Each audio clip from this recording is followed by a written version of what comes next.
Hi, Jonathan York by Financial Partners, looking at investment markets. In the end, the Fed did deliver on its rate cut and surprised the market by going by 50 basis points.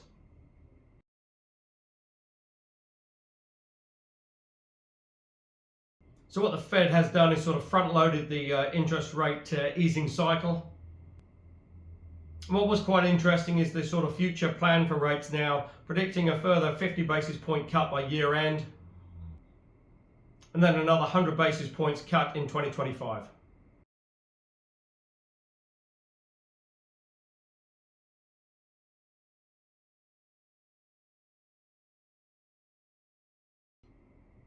So that is the Fed now really just trying to get ahead of the curve and get the interest rate easing cycle underway.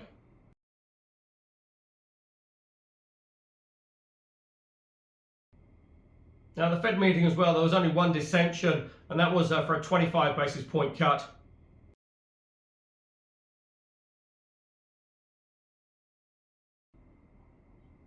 Now the next Fed meeting is 7 weeks away.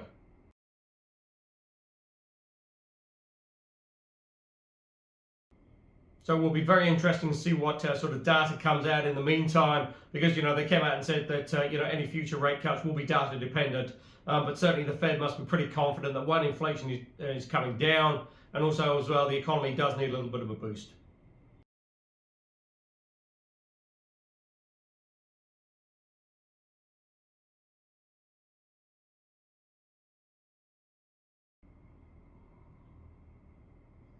So US interest rates are trading lower, 2 years around 355, and the 10 years 373.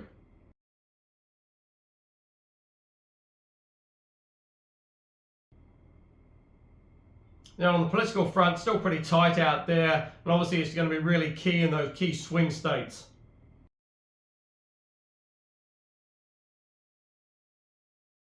Although at the present, Democrats still seem to have momentum going forward, especially in the fundraising.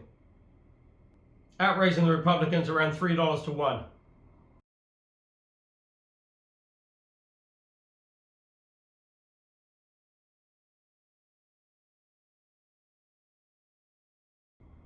Now oil's traded back above 70 bucks, currently 71.60 and change.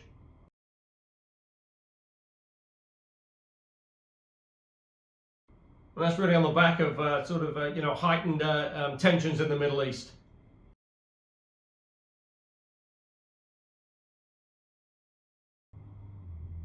As Israel launches a new offensive into Lebanon.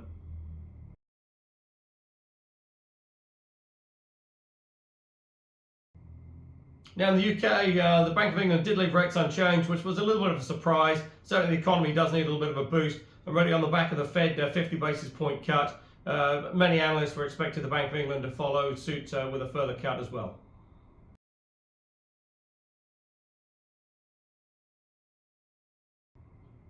Now likewise in the EU region as well, ECB still looking to cut interest rates further. Already on the back of the Fed, you would expect that cut to come sooner rather than later.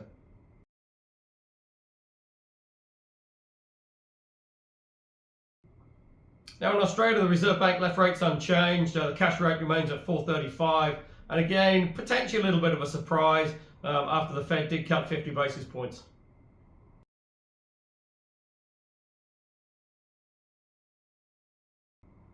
What is maybe causing the Reserve Bank a little bit of angst in Australia is still a pretty strong labour market.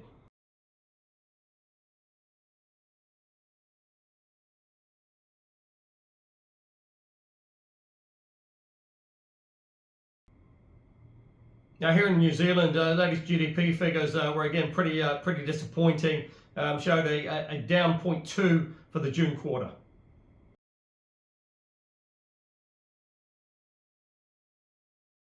Although March was revised back to plus 0.1%, so technically the New Zealand economy avoided a recession.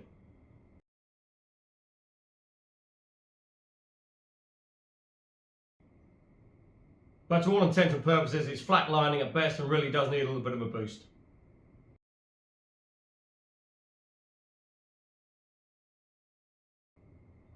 And with the Reserve Bank meeting on October the 9th, again on the back of that sort of Fed cut, you'd expect the Reserve Bank to cut interest rates again. The question is, will it be 25 or 50 basis points?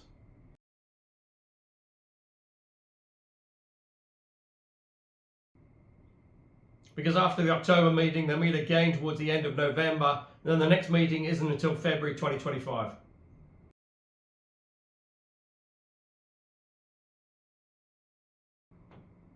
And the New Zealand economy desperately needs further boosting.